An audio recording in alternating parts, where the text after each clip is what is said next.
요즘 정부의 가장 큰 고민, 바로 목표치를 크게 밑도는 세수입니다.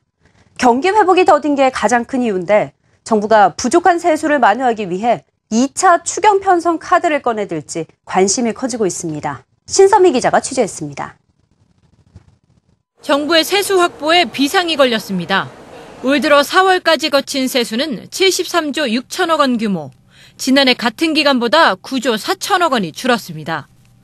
징수율도 35.4%에 그쳐 지난 5년간 평균 징수율 41.1%보다 5.7%포인트나 낮습니다. 국내외 경기 둔화로 부가세와 관세 등 간접세가 줄어든 데다 기업과 금융사의 이익이 줄면서 법인세와 소득세가 감소한 게 주된 이유입니다. 여기에 선진국의 출구 전략에 따른 금리 인상 가능성과 국내 가계부채 축소로 인한 소비 여력 위축까지 겹치며 상황을 악화시키고 있습니다.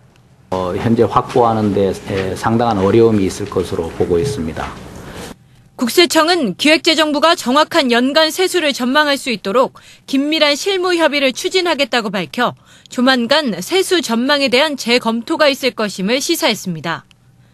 한국조세연구원은 국세 수입의 결손 규모가 더욱 확대될 우려가 있다고 지적하고 제2의 추경 필요성을 주장합니다. 이에 대해 기획재정부는 9월까지는 상황을 지켜보겠다는 입장입니다. 9월 말에 연간 세수 전망이랑 이제 세입 예산안이랑 같이 발표를 합니다. 하반기에 여러 가지 변화 요인들이 있어가지고 그런 거를 섣불리 그냥 올해 한두도 안 좋다고 팍팍 바꾸고 이럴 수 있는 상황은 아니에요. 경기 안정성이라는 게 있기 때문에요. 그래서 통상 이제 그 정도의 9월달 넘어가서 저희가 이제 그 정도를 보고 여러 가지 대책이 없는지 아니면 어떻게 할지 그때 가서 방법론을 정하는 거지. 하지만 정부가 내놓을 수 있는 카드는 많지 않습니다.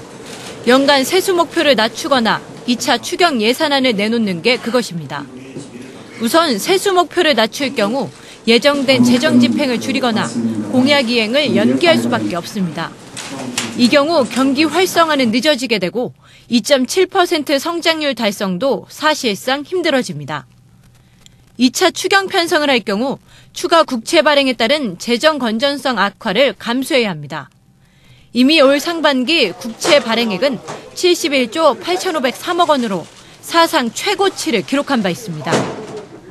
전문가들은 저성장 고리를 끊기 위해 결국 정부가 세수 목표를 낮추기보다는 2차 추경 카드를 쓸 것으로 점치고 있습니다.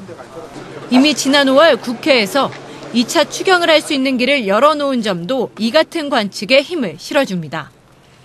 당시 기획재정위원회는 대량 실업, 남북관계 변화 등 대내외 여건에 중대 변화가 있을 때만 추경 편성이 가능하도록 돼 있는 현행 국가재정법을 성장률 하락, 경제 여건 변동 등 세입 예산 경정이 필요한 경우에도 편성할 수 있도록 개정할 필요성이 있다는 의견을 채택한 바 있습니다.